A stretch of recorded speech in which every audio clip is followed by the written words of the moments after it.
Okay, once again, welcome back to another edition of the Monday Night Football. As usual, me and my colleagues right here on Star TV. I have, that is Mbaye Kaur sitting on my left, together with somebody who is a very, very important guest for tonight, Monday Night Football. But first, I would just allow Mbaye to come in. Campo will be joining us later. Mbaye. I'm saying good evening to viewers.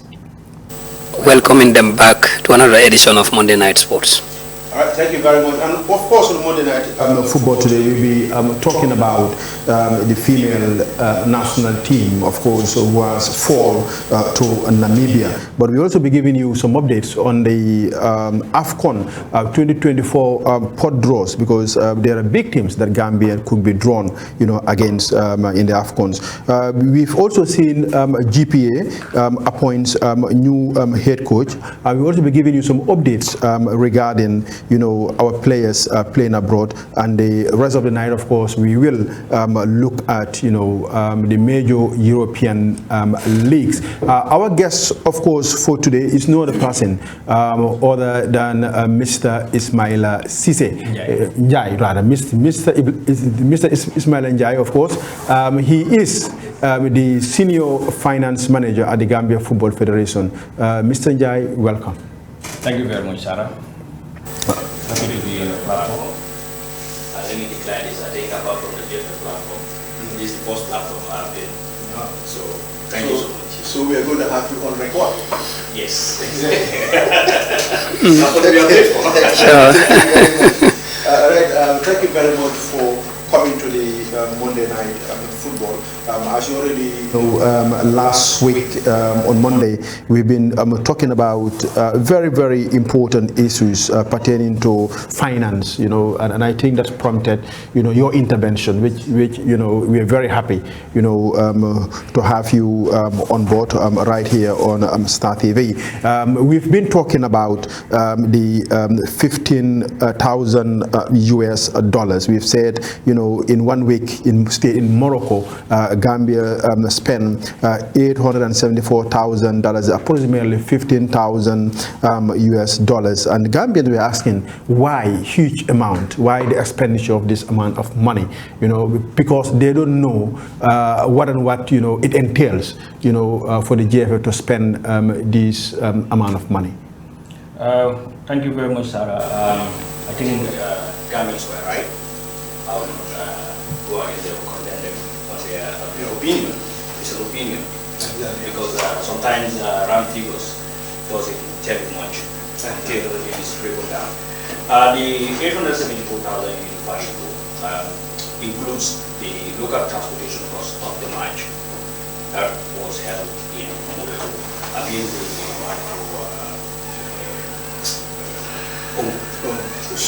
So the figure was right. The figure was right. In the first place, I want to confirm that figure was right.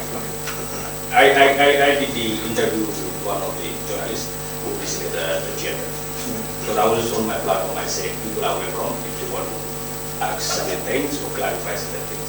Then it happened to be one gentleman, Esa, who first came. So the figure was right, $874,200 was right. So coming back to your question, remember we hosted, it was our home game. We were supposed to play the Gambia. Unfortunately, due to reason beyond control, we have to play in Morocco. So therefore, we have to provide the mobility with the bus for our own national team and the utility vehicle for the national team, because they cannot use the bus as a utility. Exactly. Then we also have to provide the opponent that we hosted, the bus and the utility vehicle, just like the thing. Because if not, we could be sanctioned by CAF for breaking the protocol. Yes. Furthermore, we also have to cater a vehicle for the match officials that are the referees, different from the match commissioner. Yes, the match commissioner will have its own vehicle. And then we have a van that is also used by the GFF delegation on the ground for other logistics and coordination. Yeah. This is the composition of the vehicle that was embedded in the 874,000. For the Gambian delegation and the Gambian team, the buses were hired and the vehicles were hired for 7 days, as opposed to Congo's vehicle, bus and the vehicle for 5 days, because we are responsible for them for 5 days. Yes. Yeah. So among the teams, I know you are responsible for the Congo national team. The Gambia team and the Congolese team, you know, who spend more money? Averagely, Gambia as of now, we still below comparatively in terms of spending. No, what I'm saying is the money is $15,000 US. No, we spend more. Gambia consume more. Okay. Because Gambia was there for 7 days plus an additional van. Okay. Remember, the Congolese was only a bus and a utility vehicle. But for Gambian team, we had the bus for 7 days, the utility vehicle for 7 days, and also the van. And that also would now also include additional costs for the match officials, because that will still be seen as Gambia. So what we spent for Congo was mainly a bus and a utility vehicle for them. Okay. Yes. All right. But you were talking about, you know, expenditures. Yes. Right. We said football is very, very expensive. Exactly. All right. And then the money mentioned here, Gambians are crying. You know, that, you know, this is too expensive for us to spend on transportation. Looking at the opponents that you play in the AFCON qualifiers, compared to their budgets, what would you say? In terms of budget Utilization, Gambia always have a minimal budget compared to any other African countries, because you can do your own finding. We've seen when teams won, they provided them $15,000, match bonus is $10,000, match bonus is $5,000. Us, how much do we provide our players? It's 2,000 euros as match bonuses per game, plus 2,000 euros if they are also going to come. So comparatively, up to now, Gambia is still at the lowest point of utilization of fund when it comes to national team. And this also comparatively, you can link it to what is the source of funding that we have. The GFF major source of funding, one major source of funding is the FIFA fund support, which was used for our operational, and then we have to divert it to put it in national team. Because FIFA, every year what they provide for us for all our national team is only, initially used to be $200,000. But now it is being increased from $200,000 to $250,000. So we had over 8 national teams. So if I take today $250,000 multiplied by the highest IP, which is the highest indicative exchange rate of $60, for example, that gives me 15 million. Now, approximately, if all our 8 teams were supposed to play, that means you divide it by 8, means on every team, what FIFA is giving us to support our national team or to facilitate for our national team should not be more than 1.8 million. And eventually, we all know that is not possible.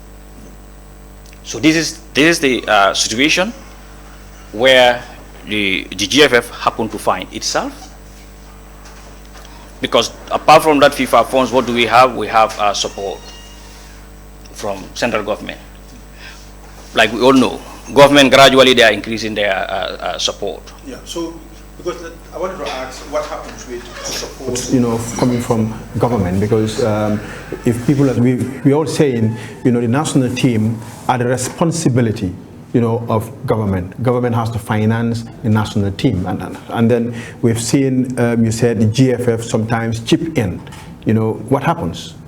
Is it that enough funds are not coming from government? Or? Sarah, I will not even say GFF chipped in. Yeah. GFF practically funds the team. Yeah. Because always, if you look at the deficit, the variance of what we required for the national team, that's what we send to government for support vis-a-vis what we are getting, sometimes is even less than 50% of the budget submission. Like I'll make reference to the most recent one, which is the recent game, which was about the 21 million. That would, I'll give you the detail. We needed 21 million. We received only 9.5 million. And after receiving this 9.5 million, we have further instruction to pay the airfares from the 9.5 million. So if we go by that dictate, meaning we are only left with 3 million, we could have only catered for the accommodation of the players. So now we have a challenge of paying campaign allowances and match bonuses. So government is not paying match bonuses for this past game?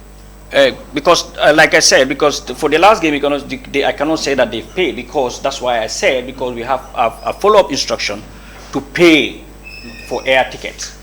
Because you gave us 9.5 million, leaving me with a budget deficit of how much?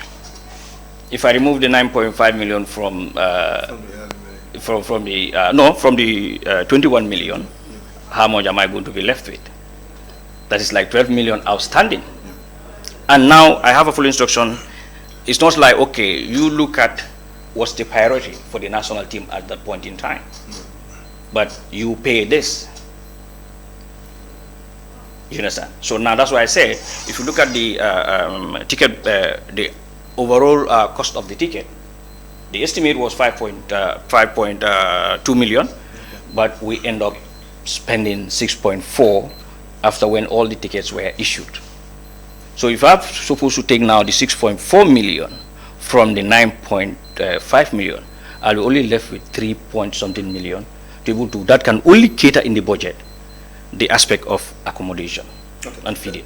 But haven't you gone back to government, Minister of Youth and Sport, tell them this is not enough, all right? This is the amount that we spend on the players' ticketing, and this is the balance. Whenever the budget is submitted to the ministry, to the National Sports Council, there's always a follow-up from the General Secretary's office, because he happened to be the CEO, the main administrator and main accounting officer, to the National Sports Council. But going through those follow-up, the feedback that we get was government is only committed to only 11 million. That was the commitment. But later, out of this commitment, we only received 9.5 million. We are still left with 1.5. So now, if you remove now the 9.5 million from the 21 million, we are still left with 12 million to be now the business of the GFF to find ways and means to address that 12 million. So almost every game, this is how it falls when it comes to the funding of national team. And then I always tell people now, if you have a single source of funding, and now there is deviation because of inadequate budget support. Example, if I take the 12 million outstanding and I spend it, Sarah, I'm telling you, that means I have already taken a whole budget line item, let's say example for women football. Women football, youth football, they will just be squashed off because of using that 12 million. And this is why, if you who are regular followers of our sport, you'll see we are always back and front with our clubs. We could not pay their transport refunds on time, or we could not pay league prices on time. And sometimes, even operationally, it affects us as personnel because our salary also have to got delayed. Moreover, it affected most over our youth and grassroots football programs. I think you can see where everybody, it's like when two elephants fight, the grass suffers. So the grass happen to be the grass. Exactly. Yep. All right. Is it? We've had the ministry say several times that they owe nothing, to GFF. Any expenditure that the GFF made, it's always been paid back. Well, I don't know who do they pay the money back to be honest. Yeah. I am the senior finance manager. government has its own account. When I came to the GFF, the first thing is to identify our source of fundings. FIFA has its own separate account, both dollar and the dalasi. Government has its own separate account at EcoBank. Because before you talk about reforms, I think we should talk about completing the budget. Yeah. It's your responsibility. You want to marry your wife today. It's your responsibility to marry your wife. And then you ask you a bride price of $10. And then you shift it to core. And core decide to help you with $5. Eventually, whether I said is outstanding or not, technically we all know. But like we said, we don't want to go into certain hassles because we want to maintain that corporate relationship with the ministry, because we quite understand they are also constrained. And that's why I said the commitment they took out of the 21 million was the 11 million, out of which now they have disposed the 9.5 million. Yeah. But they promised to give us the difference. Yeah. And going to the budget, I think that's why you see some of the arguments people said in the budget we have the pending bonus against South Sudan. Interesting. That's accounting. Unfortunately, most of us don't move around much in various departments or in various financial institutions.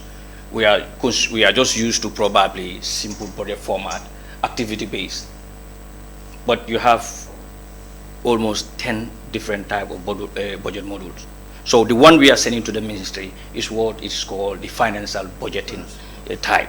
Because the reason why we are doing that, we are bringing to the attention of the ministry that this is still outstanding, because that's a liability. Yeah.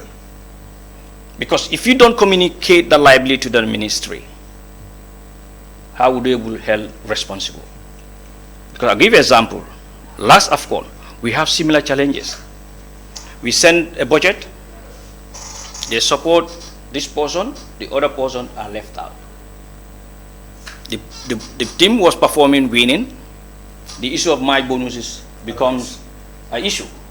And then we were held at the ransom when now it was time to go to AFCON.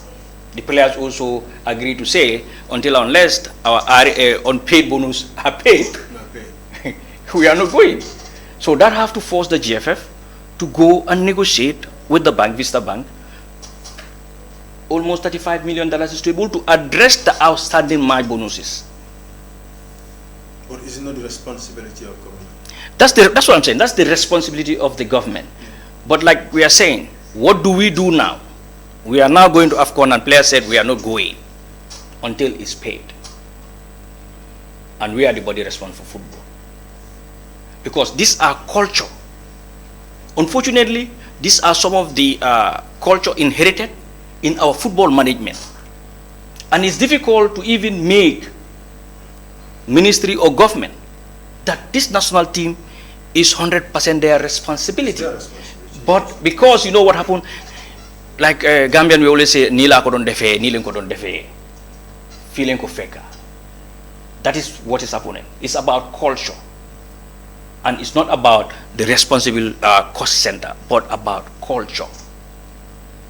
So this is why now, both the ministry, the general public, needs to come to support the GFF. Sarah, the year ends, you have a facility with the bank. For example, year 1, 10 million. Because remember in 2014, the team does not automatically start performing. It starts building up. Yeah. You understand? At that point in time, your loan at the bank will not be adversely seen on your financial statement. But when the team start performing, and then almost every game, they win, March bonuses are outstanding. Or like last game, when they were going, we have to pay 50% of the campaign. It was after the game. We have to struggle to ensure the final complete campaign allowance is paid. So, but when you take it from the bank, it waits Sudan there. When our FAB money come, what happened? The banks force clear their loans. And then you go back. So accumulatively, you think you are paying the loan. You are not paying the loan. Because the national team is performing. Instead of paying the loan, it's replacement of what you are taking and taking more. It's like today I come to you, Sarah, I'm a new staff, I say, borrow me $5, I want to buy bread and butter. Year 2, from bread and butter, I want to take now Mburo Saturday. The cost start increasing. Okay, now, but wouldn't it have been easier if, or cheaper, if you had played, in Senegal? Many people. Why going to Morocco? Because if financially, it was going to be more expensive. Why not, we just go to our neighbors? What I'm giving you here, the stadium cost is not there. But in Senegal, the stadium cost has to be there. Sarah, I was there. I went with the last national team when we were playing against South Sudan in Senegal. We have to end up pleading with the Senegalese Federation. Because they are not like us. When we are doing matches, we bring, what we feel is suitable for the game. Okay. Senegal has regulation. They have to bring in every required number. All the securities available in Senegal were brought and we have to pay.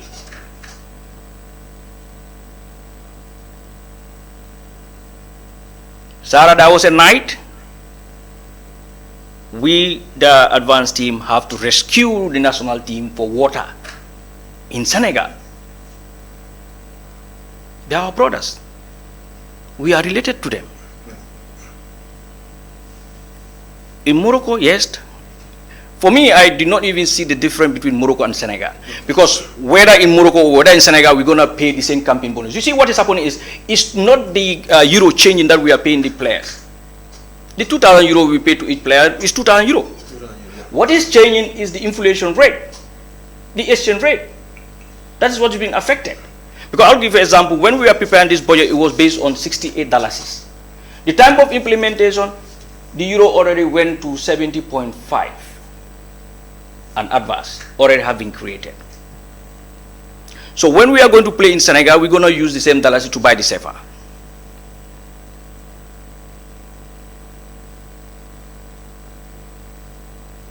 So these are some of the challenges. It's not like we don't want to play in Senegal, but when we look at the cost comparative, it was so huge. And even when we sold the ticket, our total sales of ticket was 1,065,000. Because we opened a separate account. You go to the bank, you pay, and only way we were sending Senegal was the few tickets we sold in Senegal, then it was put in the bank. So we sold 1,065,000. So now, if you put that in your recovery rate, it does not give you much performance.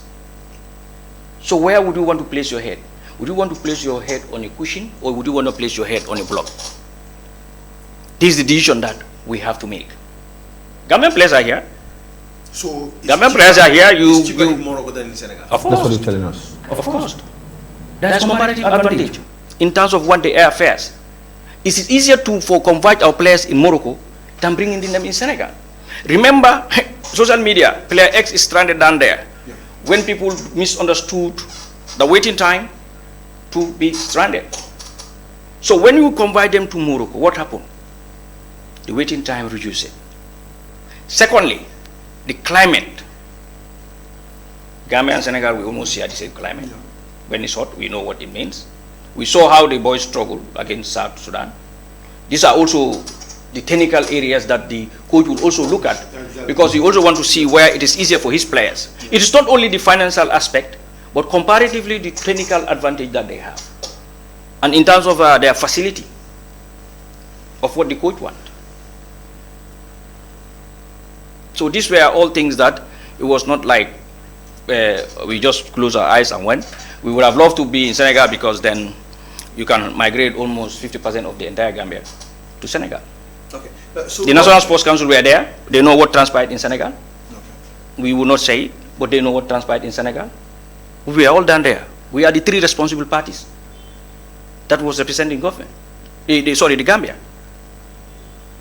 And why haven't you come out and then, voice this in the media? Because the media need to know what is happening on the ground. That is what we call transparency and accountability. Yes, Transparency, accountability, and also care. If you keep quiet, you know, people might think, yeah.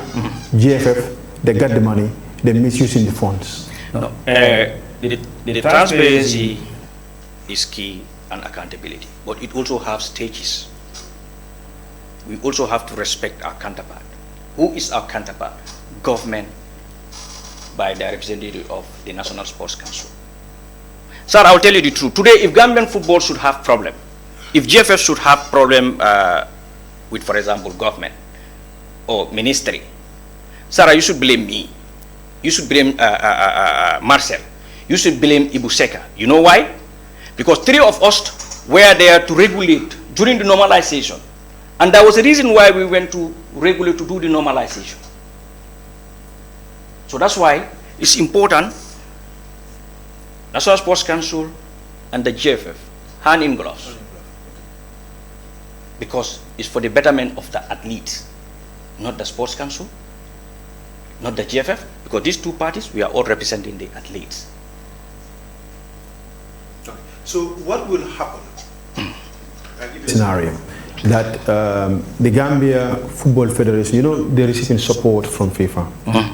What will happen one day?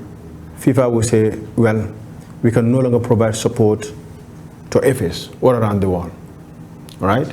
Now finance yourself. We've been supporting you. Now finance yourself. What would happen as a senior financial manager? Honestly, that's very simple.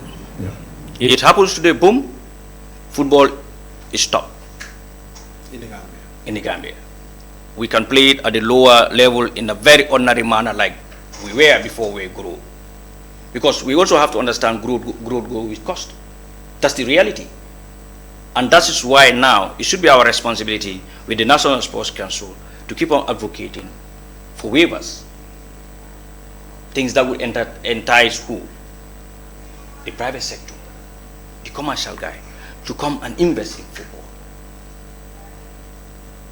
One indicator is happening, which we are not watching. It triggers. Our neighbor bought a club. Not only a club, but what? An institutional club. That should be an indicator, a base for you to say, hey, what is happening? That means our football has grown to a level that we all have to foster to be able to sustain it. This cannot be done by the GFF only.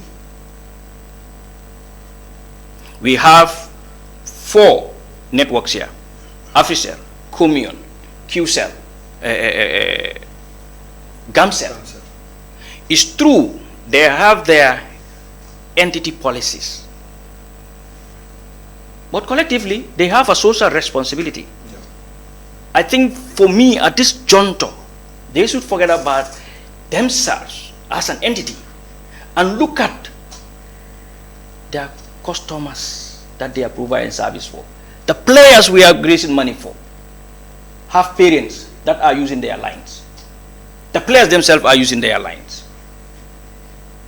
So it's very difficult for me to understand, to see our networks cannot come together as one to help Gambian football. Because Senegal or other countries, if you go to Senegal, MTN or Orange, those are the ones supporting the league. Here, where is the league? The league is on the hands and the head of the GFF. And in normal circumstances, what should happen was the league should give us return on investment. The clubs should have given us money. But what is happening here is the reverse.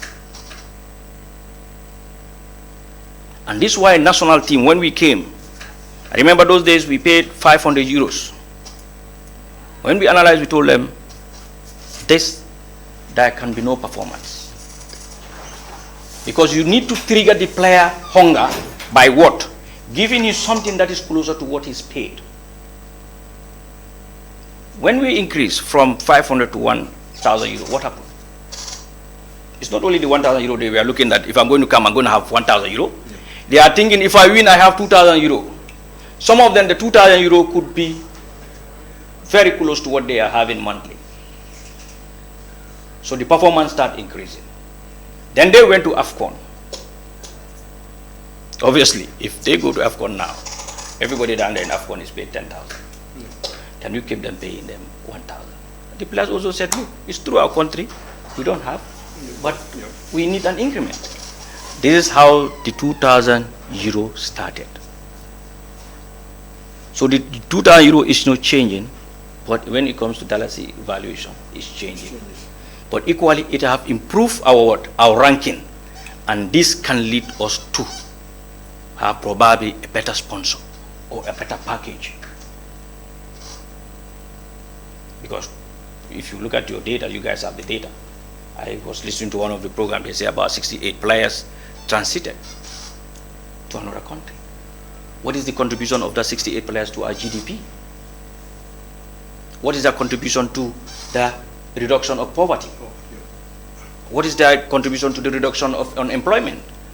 It's true we said health, but if we invested today in health, in sport, it will contribute to health. For sure. Yeah. It will contribute to health.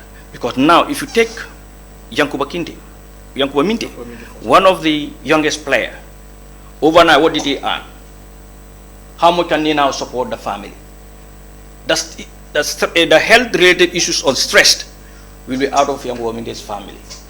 Likewise, Adama. Likewise, all the U20 that went. Today, I know their fathers are smiling. When it comes to overseas, there's no stress. So this is why sometimes it's true, it's health, but can we look at what can comparatively also contribute back and give back to health? Are we monitoring our remittance coming in terms of football as players? No, the only thing they tell you is diaspora. That is going to be difficult to convince the policymakers in the National Assembly. So this is why I said it cannot be only the GFF, National Sports Council. I'm happy National Sports Council have an advocacy officer. That's an advocacy officer. I don't know whether that's the actual function that he is providing, but there's an advocacy officer. These are things that he needs to bring to the table of the stakeholders. So financially, we going to the AFCON. All right, and we also have World Cup qualifiers ahead of us. All right, are you working towards a budget, for the coming AFCON, and then what is the GFF also doing, to seek for sponsors outside? And then we realize that you also have, a brand management committee. All right, what are they doing in order for them to brand, the Gambia Football Federation? Because as I told you, one day or the other, you may not know it, FIFA would say, support, stop. Every support has a name. Yeah. That's the reality. Yeah. It's just like a baby. Yeah. Your own child. You brought into 18, 20. I'm sorry, you need to do like your big brother. Yes. So, yes. So, regarding that, even just today, I was, my deputy is in this hall, he's sitting down there. Yes, he prepared his cash plan, and he looked at me and said, Ismaila, how do we raise this?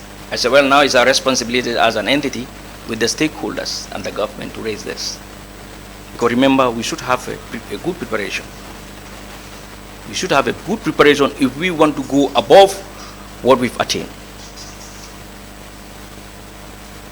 And that's why it will be good also if we can have the outcome of the last financial, the expenditure of what have taken place, because we also need to bridge the gap to understand where were the challenges. I was not down there, because sometimes this statistic needs to help us to be able to really look at our strategy that was implemented.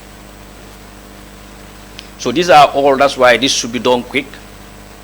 The ministry, the National Sports Council, the GFF, the private sectors needs to come quickly on a round table, because you only have 2 months to AFCON. Because the 3rd month you cannot do anything. By then probably the players are already in camp for preparation. You cannot say players are in camp for preparation and then I'm going to look around for money. That would be poor planning for us. Yeah. So this needs to happen the soonest.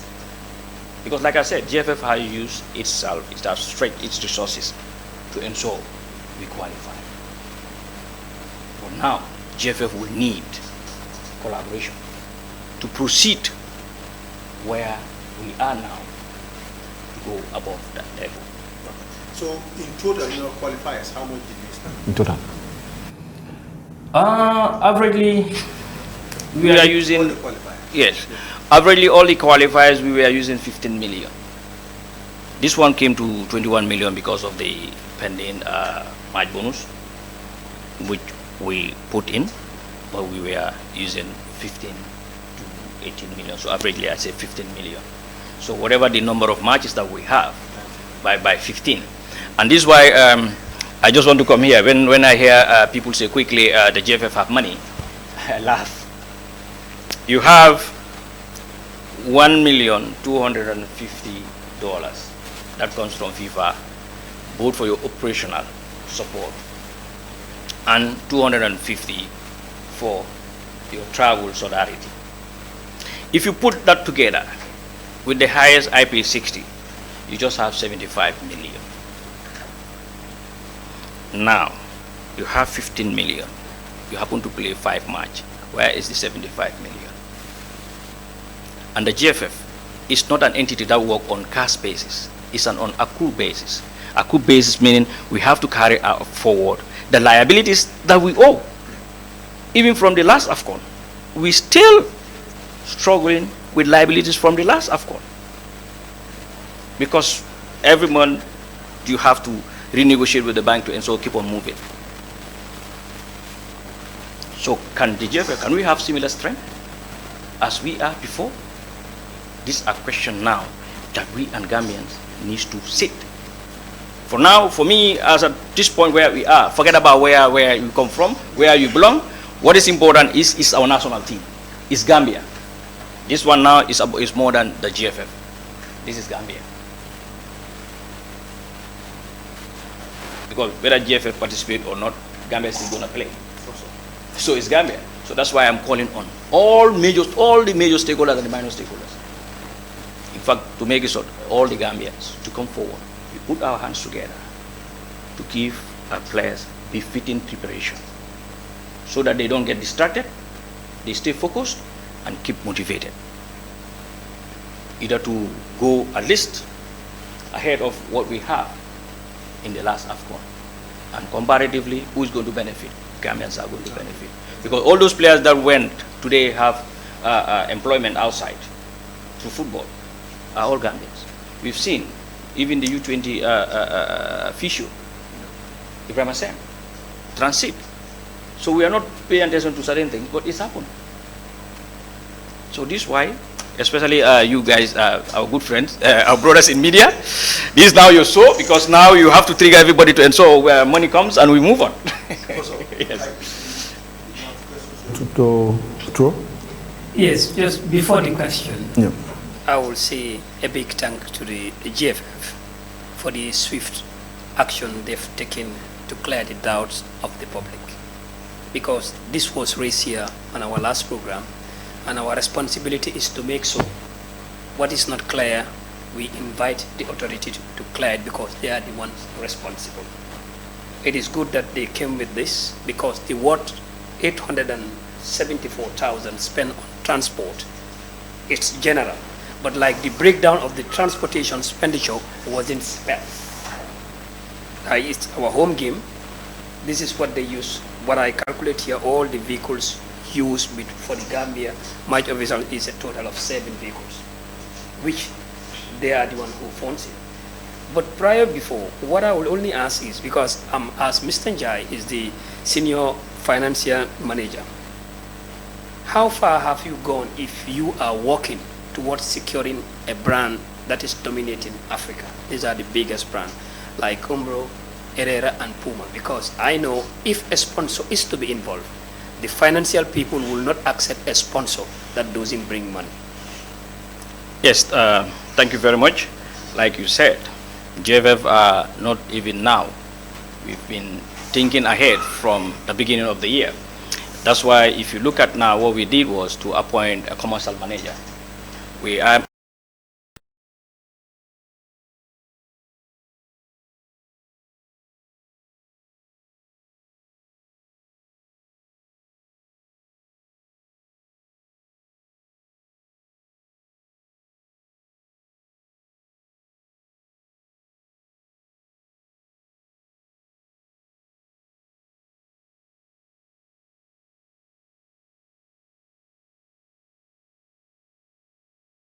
giants like sponsorship companies like Umbro, and I can't remember the other one. They all came.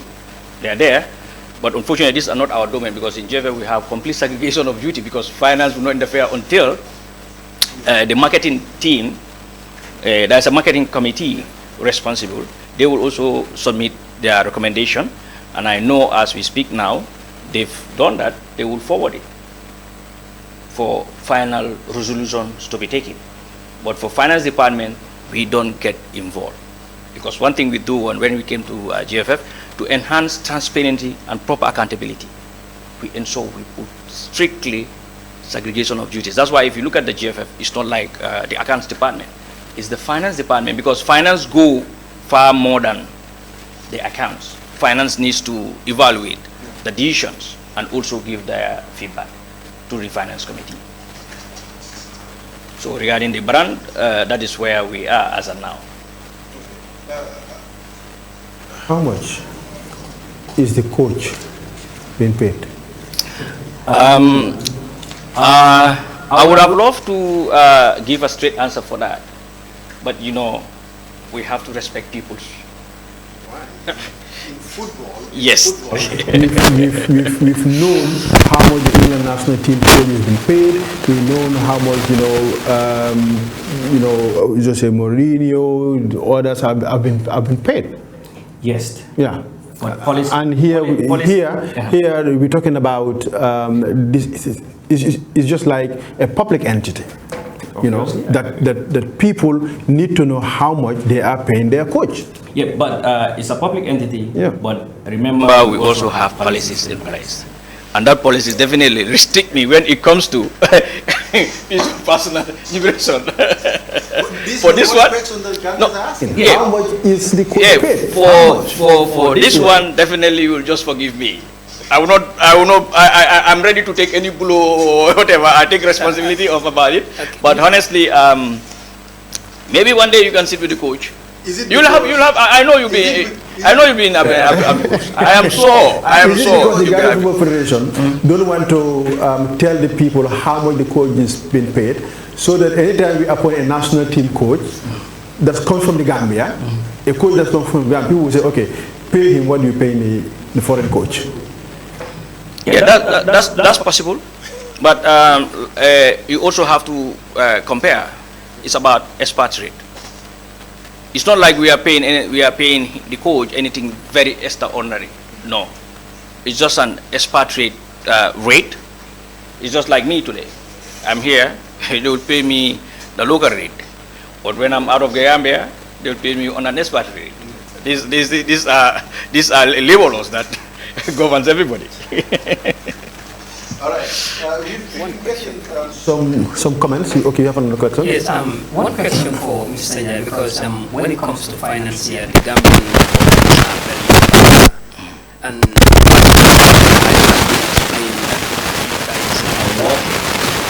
for the budget that was spent on the past AFCON. How often are we expecting you to conclude this, because it's almost 2 good years now since the last AFCON till now? Okay, maybe you can right as a GFF. What I'm saying is there was a national consultative committee. That's why I said I will not be able to elaborate on how much was raised, how much was spent. Actually, up to now I cannot tell you this was what was raised in the last AFCON and this is the way it was spent. It is still, that's why I say it is still in the hands of the consultative committee and the National Sports Council. And definitely it will be good if we can get the report the soonest. One, not only for the benefit of the general public, but also those who have contributed to be published, because these are the reforms that they would have expected. That government would have known that yes, my company was associated with the first AFCON. Exactly. Yeah. So that's why for me, that I will definitely appeal to my colleagues, whether the NCC or the National Sports Council, because I don't know who among them has the report, to quickly finalize this and publish, because it doesn't need to be audited. The audit can be done later. And secondly, it will help us to, in terms of planning and re-strategizing what we did before, as opposed to what was able to be raised. Because I will not tell you. I cannot tell you how much we raised, whether there was deficit or there was surplus. I cannot tell you. But it could have served as a basis for our current budget. For sure. To be compared. Exactly. It could have guided you guys. Exactly. Exactly. All right, a lot of comments also coming in on our Facebook page. We've also seen Aziz Kaur. Aziz Kaur says, Aziz Kaur Jr., he was a former player. Yeah, all right, yeah, exactly. Yeah, you know each other. He said, Mr. Jai, it's just 3 days, so there's no need to talk about the weather. You know, when you were talking about, you know, Gambia and Senegal and Morocco. Yeah, well, you know, as our individual perspective and opinion, what I might disregard as weather might not be the same as to the players and the coaches. Exactly. Because the coach also work with the players. Yeah. So I'm just giving an assumption. Exactly. Yeah. You understand? I'm just saying whatever happened, this could be related factors that we have, because honestly, in that game, we saw how we struggled because we can see how they were drinking water. It was very hot. It was very hot, to be honest. I was there. Yeah. I was there. I came from Gambia myself. I was coordinating, and my shirt was out. Yeah. It was heat. So I respect his opinion, but I also have my opinion. But it's for the coach to decide. Because you cannot give an individual a job to do, and you want to dictate the individual. How do you now how can we be? We want to be qualified. Yeah. He qualified us. If we want to dictate him, and he did not qualify us, who are going to be accountable? Is it us or him? So with due respect, we need to respect those contractual agreements. We all know you have a player in mind. Campo has another player in mind. As is Mbai has another player in mind. Exactly. That might not be the player in mind for me. Exactly. Like me, I saw how do you call it? Mbai. I was happy. I said, no, this TV I have to go because there's Arsenal there. There's Arsenal. So our philosophy in an Arsenal is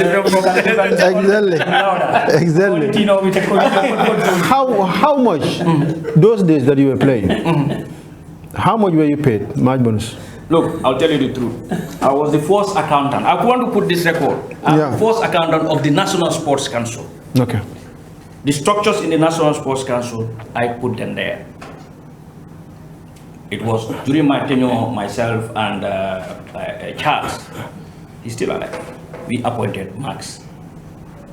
When they drew, we paid $150.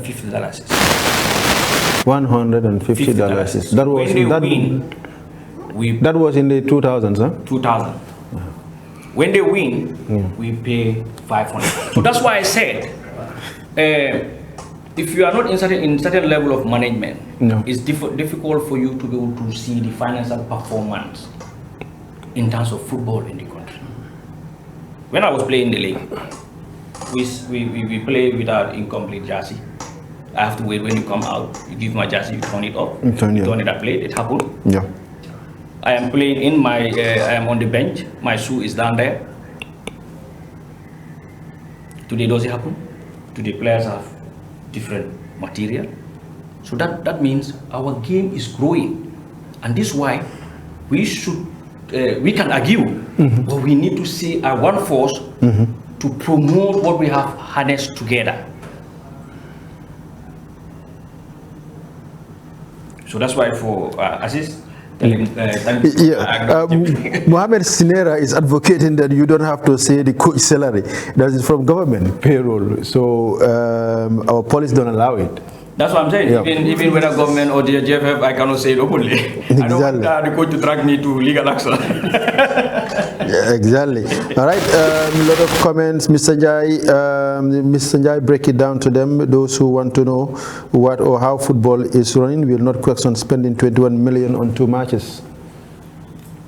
From Mohamed Sinera. Okay. Yeah.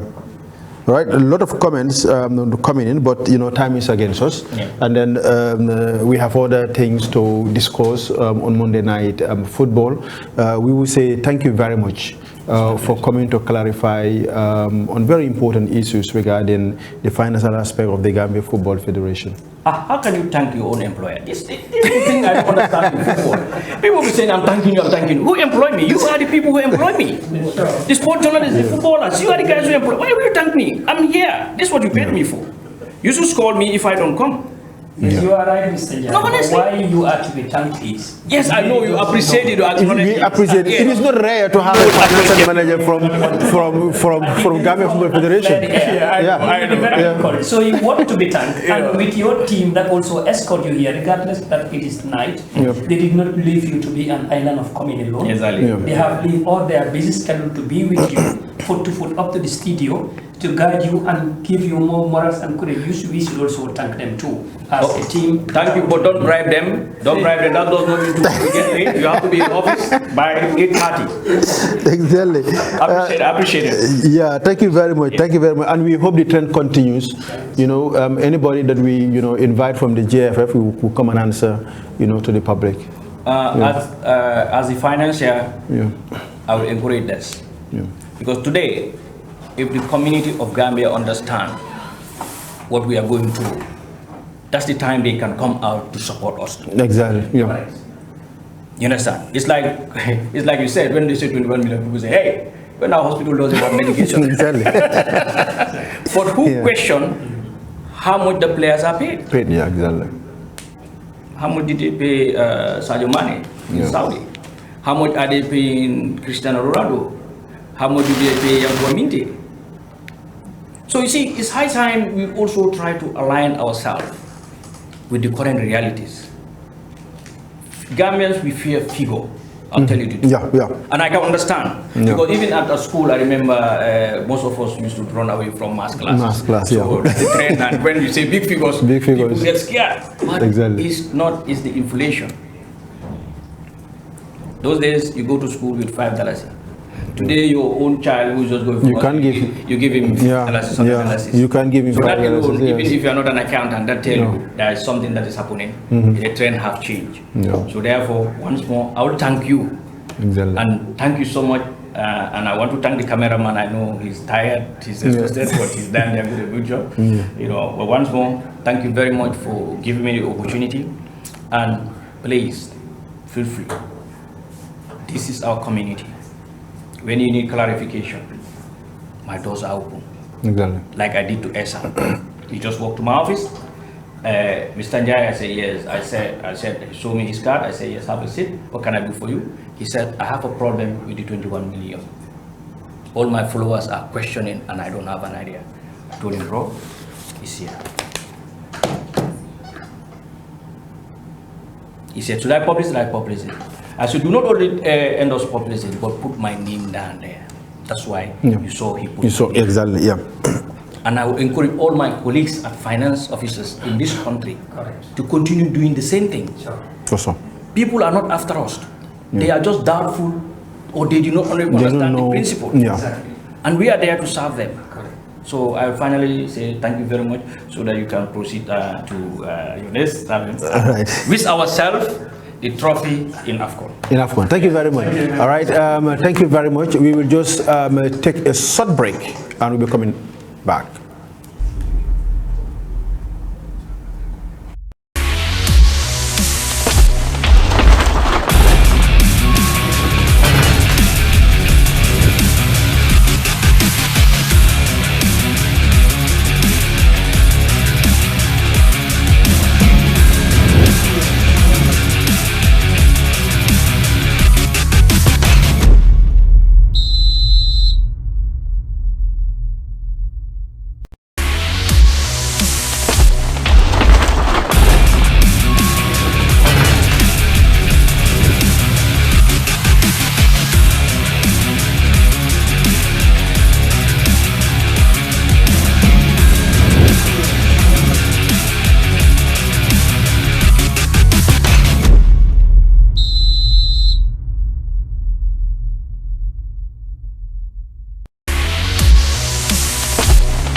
once again, after that,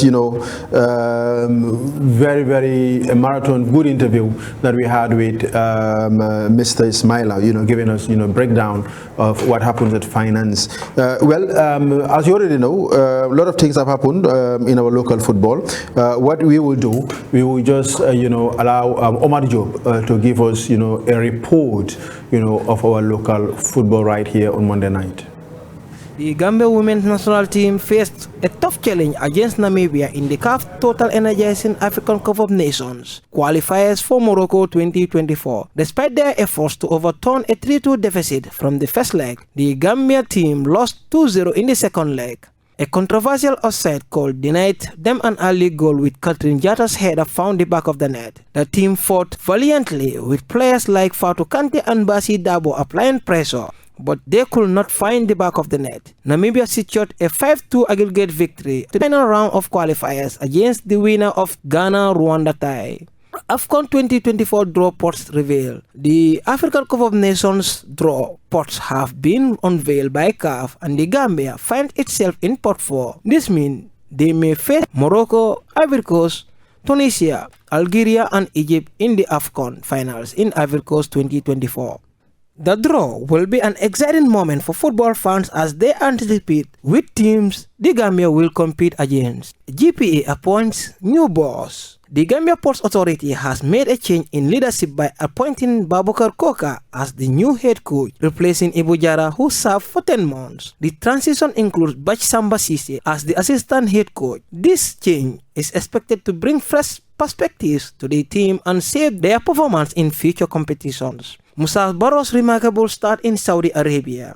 Musa Barrow has been making headlines with his impressive performance in Saudi Arabia. In just 3 games with Al Taoud, he has scored 2 goals, showcasing his skills and goal-scoring proofs. Musa's adaptability and swift integration in the team has earned him recognition and admiration from fans and pundits alike. His consistency performance bodes well for his future with Al Taoud and promises an exciting football season ahead. Debut delight for Ibrahim Akoli. Ibrahim Akoli marked his debut with Young Boys in style, delivering an assist in their dominant 4-1 victory over Lugano. This remarkable start highlights Akoli's potential and his ability to contribute to his new team's success. Bajun Dabo joins Los Angeles Football Club. Bajun Dabo has signed a 4-year contract with the Major League Soccer MLS club Los Angeles Football Club. Dabo's journey to MLS include having played for the U.S. men's national team under 17 in friendly matches. His signing is expected to bolster the club's roster and bring exciting opportunity to his career. Gambians signed in Sunday matches. Several Gambian players displayed remarkable performance in their respective matches on Sunday. Yankuba Minte started for Feyenoord. Omar Colley played the full 90 for Besiktas. Ibrahim Akoli came in as a substitute and registered an assist for Young Boys of Bad. Boubacar Sane made his debut for his new club. Noah Sonko and Ruldogores secured a comeback from behind to victory. Ibu Adams made a substitute appearance for Cardiff City. Moses Jaju officially unveiled by Policia. Adama Bojang scored a hat-trick for Stade de Reims too. Jasper Barry continued to impress for entering Frankfurt under 17. Lamin Jaju unveiled by Grenoble after playing for Al Hilal in Sudan. Stay tuned for more updates on Gambian football talent and their ball. Okay, thank you very much. Of course, that was a roundup of the local reports by Omar Job. The Gambia team, of course, lost to Namibia, as you already know, despite our effort to overturn a 3-2 deficit from the first leg. The Gambia lost 2-0 in the second leg. A controversial offside call denied them an early goal when Catherine Jata header found the net. The team fought valiantly with players like Fatou Kante and Basi Dabo applying pressure, but they couldn't find the back of the net. Namibia secured a 5-2 aggregate victory, advancing to the final round of the qualifiers against the winners of the Ghana-Rwanda tie. It was a game that we expect, to overturn Campo and Mbai. Unless, looking at the fourth leg, it was 3-2, and then we expected that at the end of the day, the boys, the ladies rather, will perform. They will overcome the deficit, so that at least we advance, to the next stage. Campo. Yeah, thank you very much, Sarah. It was a game that everybody expected is going to be a comeback, but at the end of the day, it does not material because of Gambia have to beat them 2 goals without them replaying. But Gambia first scored, but it was offside. But when they scored that early goal, when they also scored an early goal 1-0, so Gambia were fighting still now. But when they add another one, then everything's over. So it's over. It means Gambia have to score 3 again, and we all know that Namibia, they are more physical than the Gambia. But if you look at this team, the performance was not bad, because football goes with 2 teams. When you lose and your performance is good, so there's a room for encouragement in your other game too. And this is the first time Yaya Mane is coaching the team, but we can see some improvement from the girls, because the selection was very fair. The players that he selected, those are the players that have been performing in the domestic league. Although one thing also disturbing them, some people are saying maybe the female league is not on. Yeah, but remember here there's a calendar different from other countries, because female league and female league and male league, they don't start at the same time. Even in Europe they start at the same time. But hard luck to them. But as always, this is the state that they always stop at Sarah. All right, Mike, what did you game? Were you surprised with the performance of the female national team? Well, Sarah, as you said, I wasn't surprised with the performance of the female national team. All I know is possibly the performance could have been different if they were at the middle of the female league in this country here, because the time that they have to prepare, individual fitness and match fitness are completely different. So, and to be honest also, they've tried, yes, but one of our key weakest point was when it comes to the size. Physically, our size was really not helping. Okay. Let's hear from the coach, all right, immediately what he has to say after the game, after the team was beaten by Namibia.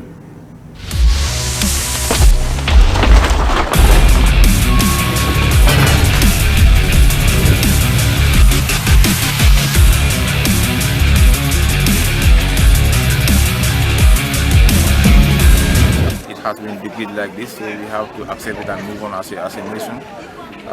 With the female football team, I think we need some improvement on some of the aspects there, which I think if we do as a nation, it doesn't have to be only some people, but again it has to be holistic, that the whole nation have to give a support to the female team, and I think we could make a massive difference. So looking at us, technically we far better than the biggest players on the pitch. Our technical ability is second to none. Again, that's not the only aspect in football. We have other components also, the physical, the psychological, and the social aspect of it. We need to firmly improve.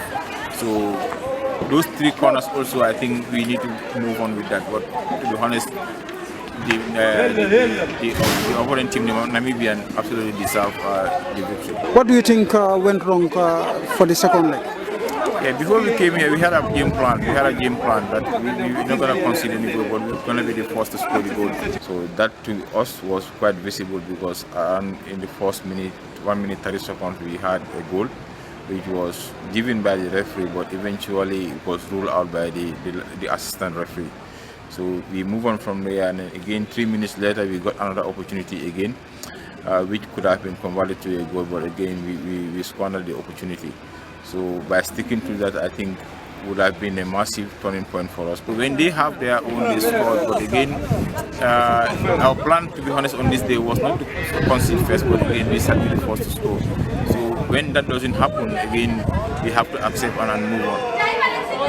Now this phase is over. You were tasked to rephrase and rebrand the national team. What is next for you and this team? Yeah, I think when you go back, I have to get my report to the technical director to do some what I've seen so far, and again, what do we think we need to plan ahead in the future. To me, I think the nation, we need to plan for the future. We need a focused, or holistic development approach that we need to put up for the female national team. In relation to some of the components that I told you before that need to be factored very well. So we will see how we go from there on. Okay, thank you very much. That was the coach, Yaya Mane, of course, talking about making his reaction immediately, after the game. It was not the intention for Gambia to concede first, but at the end of the day, Gambia lost to Namibia 2-0, making it, an aggregate of 5-2, and Namibia, of course, advancing, to the final round of qualifiers against a winner of Ghana and Rwanda tie. Well, now again, away from the female national team, we've also seen AFCON 2024 draw pot have been revealed. The Total Energy Africa Cup of Nations, draw pot have been unveiled by CAF. The Gambia finds itself in pot 4. We are in pot 4. This means the Gambia may face formidable teams, like Senegal, Morocco, Ivory Coast, Tunisia, Algeria, and Egypt in the AFCON finals in Africa 2024. The draw will be an exciting moment for football fans as they anticipate which teams the Gambia is going to compete, against. You look at Gambia right now on the screen. We are in pot 4, so we can meet all the other teams, in pot 1, in pot 2, in pot 3. But let's look at pot 1. All right. Let's look at, we may be in the same group with Senegal. We may be in the same group with Morocco. We may be in the same group with Ivory Coast. We may be in the same group with Tunisia, Algeria, and Egypt. Yeah. Likely, we will have one non-African. We will have one non-African. We will have two African teams. That is Cote d'Ivoire, Senegal. Yeah, one of them. But nonetheless, Gambia will have a very tough group, because if you look at pot 2, also it's a difficult team. Pot 3 also difficult team. They are all house in African football. But in football, when you want to have when you want to show your talent, you must beat the big boys. Also to beat the best and show yourself that you are a big team in African Cup of Nations. So last time we went up to the quarter final. So why not this time? So who would you want Gambia? Gambia to draw in the teams that I've just mentioned? For me, what I said just 2 days back, I want Gambia to have Senegal, our neighbors. Yeah, because it's always tough here, because it's a derby game, local rivals. But we are not enemies. Also, I want Burkina Faso. Also, I want Equatorial Guinea and Gambia. So from there, Gambia can finish second, and we can qualify in that pool. So just to make shock in the continent, to beat Senegal, to be the biggest shock, beating the defending champion. Although they will be the favorite because they have the big stars, but Gambia want to show the whole world that we can also beat Senegal. I know people will be saying they are mad. You prefer? So to be honest with you, I would prefer the North Africans. No. In the sense that physically we can match some of them. But to be honest with you, my personal opinion, as an individual here, I'm speaking my personal mind. Okay. I don't want the Gambia Senegal. Why Gambia to be in the same group with Senegal? They are our neighbors. It's going to be a mouth-watering encounter between, Gambia and Senegal. It will equally be a nail-biting and a heart-palpitating game. But if you compare these two countries, as of now, Senegal have more professional players in Africa than any other African country at this moment. And compared to their players, majority of them are starting players on the teams that they are playing. Senegal are just from beating Brazil. They are just from beating Brazil. And why also I don't want us to have Ivory Coast is they are the host nation. And we all know when it comes to African competition, the biasness, to be honest, it might change, but it will take time. Home nations or host nations, most of the time, are always favored. So you will not in for Gambia being museum group? With Senegal. But Ghana must have a difficult group, because all those, if you don't have Morocco, you don't have Tunisia, Egypt, or Algeria. because one of these things Gambia will have it. As this court said, I don't even want us to play Senegal in the same group. Why? You play against Senegal. No, I know they drew and he scored that game, and it was a big chaos in Senegal. They even have football there. Football Federation also have to suspend everything till you are playing football, they come back. So we want to beat them. If you want to be the best, you have to be the best. For me, I want that. Yeah, you want that, but let's say, for example, security-wise, all right. Security-wise, we have two neighboring countries, Gambia and Senegal. Yes. You know, and then football is something that these two nations love very much. Correct. You know, and it's going to be a derby, and then we know fans will come out, all right, to jubilate, to celebrate. Yes. Imagine, for example, if Gambia was to play against Senegal, and then Senegal beat Gambia, and then the Senegalese goes to Westfield and then wants to celebrate. It's going to create problems. Or Gambia beats Senegal, and our Gambians, in Senegal, would also want to go out on the street to celebrate that they've beaten, Senegal. So, it's very funny. Sarah, this is why I said I'm speaking my mind individually. Yeah. These are all things that are involved. Yeah. Majority of us witness what happens between Gambia and Senegal 2002. Yeah. When Senegal are just World Cup quarterfinalists, Gambia come from nowhere to put pressure on their neck. We see what result come out of it. Many shops were looted here. It brought a problem that people cannot control. Yeah. We just see also the under-20 that happened in Egypt. No, even the last game against Senegal, I was there. So I was in Dakar. Exactly. We were smuggled out. That is very we were smuggled out of the stadium. Really? Yeah. Yes, if we win them, it will add our ranking, fine. Yeah. It is football and everything is possible. Yeah. But it's better to maintain peace Yeah. than any other thing. Because to be honest, as you said, it's football. If Senegal win, their citizens who are here have the right to go out and support. Yeah. But some of the Gambians will not have that heart to accept. But at the end of the day, no one would know what CAF would decide. Yeah. So, all right, because some people say, "Wow, it's left to CAF." So the CAF would, play some, tricky games and then bring Gambia and Senegal together. All right, in the same group. All right, but Campo, the Senegalese we played before, and the Senegalese team right now is not the same according to Aziz's score. I know now they are big plus. It's different. It's different. Senegal beat Brazil. Yeah, it's different. All right. Now, since time is against us, let's just bring you a quick, a report of the major European league with Omar Job. In the world of football, the latest round of matches delivered a mix of thrilling victories and unexpected defeats. English Premier Leagues. In the English Premier League, Manchester United, dealing with numerous absences, managed to secure a crucial victory against Burnley thanks to Bruno Fernandes' turning volley. This win ended a run of 3 successful defeats and came after a challenging start to the season. Newcastle United had a spectacular day, equaling their biggest ever Premier League win with an 8-0 triumph over Sheffield United, who had a difficult week both on and off the pitch. Chelsea suffered their 3rd Premier League defeat of the season as Aston Villa secured a 1-0 win at Stamford Bridge, with Malo Gusto receiving a second-half red card. Oli Watkins scored the decisive goal. Liverpool continued their impressive form with a 3-1 victory over West Ham, with Darwin Núñez making a significant impact. Their unbeaten start to the Premier League campaign. In La Liga, Barcelona mounted an incredible comeback, securing a 3-2 victory against Celta Vigo. Despite being 2-0 down with just 9 minutes remaining, Barcelona's Lewandowski scored 2 quick goals to turn the match around.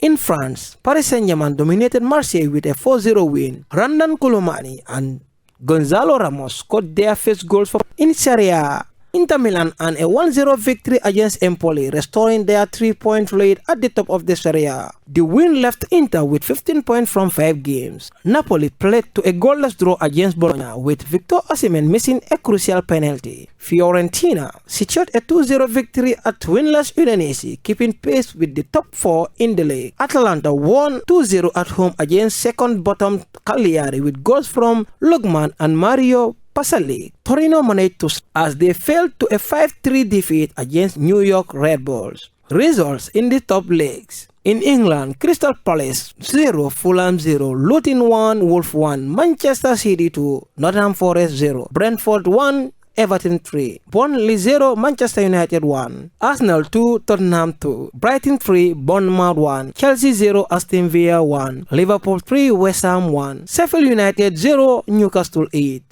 Baltimore Alaves 0, Atlantic Bilbao 2, Girona 5, Mallorca 3, Osasuna 0, Sevilla 0, Barcelona 3, Celta Vigo 2, Almeria 2, Valencia 2, Real Sociedad 4, Getafe 3, Rayo Vallecano 1, Villarreal 1, Las Palmas 1, Granada 0, Real Betis 1, Cadiz 1, Atletico Madrid 3, and Real Madrid 1. In Italy, AC Milan 1, Hellas Verona 0, Sassuolo 4, Juventus 2, Lazio 1, Monza 1, Empoli 0, Inter Milan 1, Atalanta 2, Cagliari 0, Udinese 0, Fiorentina 2, Bologna 0, Napoli 0, and Torino 1, Roma 1. In the Bundesliga, Stuttgart 3, Darmstadt 1, Augsburg 2, Mainz 1, Bayern Munich 7, Bochum 0, Dortmund 1, Wolfsburg 0, Mönchengladbach 0, Leipzig 1, Union Berlin 0, Hoffenheim 2, Werder Bremen 2, Cologne 1, Leverkusen 4, Heidenheim 1, and Frankfurt 0, Freiburg 0. In France, Monaco 0, Nice 1, Nantes 5, Lorient 3, Brest 1, Lyon 0, Metz 0, Strasbourg 1, Le Havre 2, Clermont-Foot 1, Lens 2, Toulouse 1, Montpellier 0, Rennes 0, and Paris 4, Marseille 0. That's it for today's Monday's Night Sport Roundup with me, Omar Diop. Okay, thank you very much. That is Omar Diop giving us, a quick roundup of the results, scores of the major European League, including the MLS.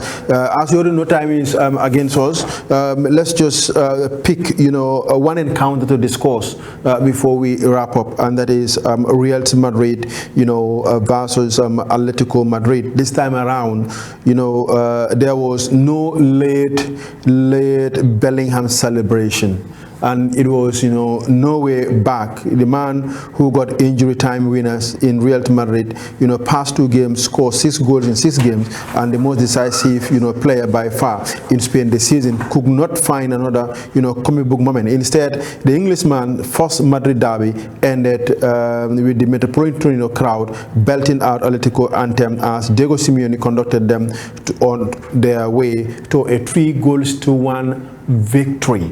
Atletico Madrid, nobody ever dreamed that Atletico Madrid was going to beat Real Madrid 3-1 with the form that Real Madrid is in right now.